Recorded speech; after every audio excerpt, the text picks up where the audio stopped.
In this lesson, we are going to have a look at how to create some text. I have got a blank document here, and one of the first things you'll notice is in the top left-hand corner, I have a cursor or blinking insertion point flashing away at me. This indicates that should I start typing, my typed text will appear from this point in the document. Just underneath, there's this horizontal line that indicates the limit to which my typing has reached in my document. It is not the end of the document as in the end of the page, but the end of the typing.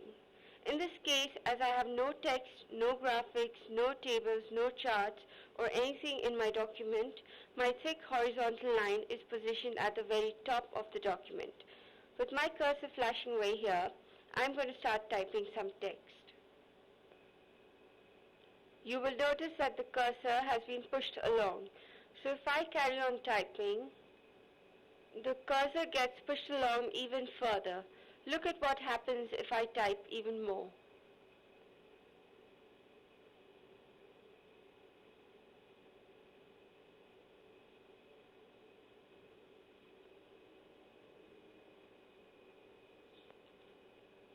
My text has been automatically pushed or wrapped onto the next line.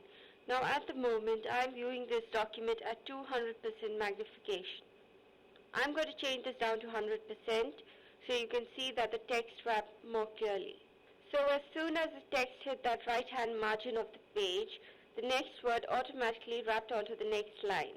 And there is my cursor flashing away, ready for me to type more text. I'm going to zoom in again to 200% because it is easier to see exactly what's going on.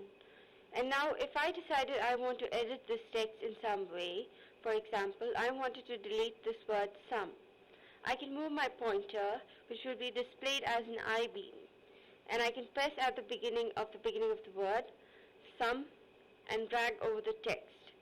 Once the text is highlighted to this way, I can either hit backspace or delete on my keyboard to remove the text.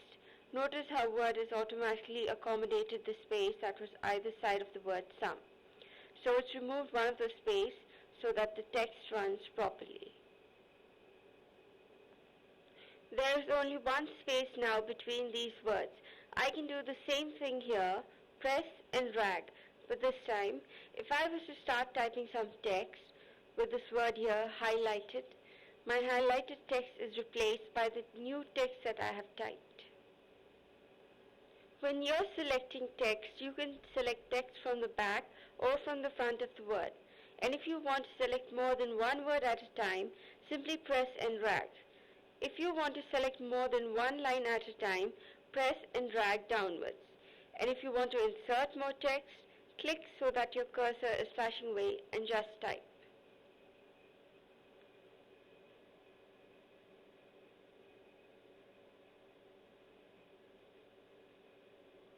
As you saw a moment ago, text will automatically wrap onto the next line as soon as it hits the right-hand margin. But if you want to force a new paragraph or text, simply hit return on your keyboard and your cursor is jumped down to the next line and you can carry on typing. I can hit return again and I have got in effect another new paragraph. Or if I hit return a couple of times, I can increase the spacing between the paragraphs. Now if in fact there is a far more efficient way of controlling inter-paragraph spacing, but we will be looking in detail at that in the chapter on paragraph formatting. I am hitting return here to move down to the next line.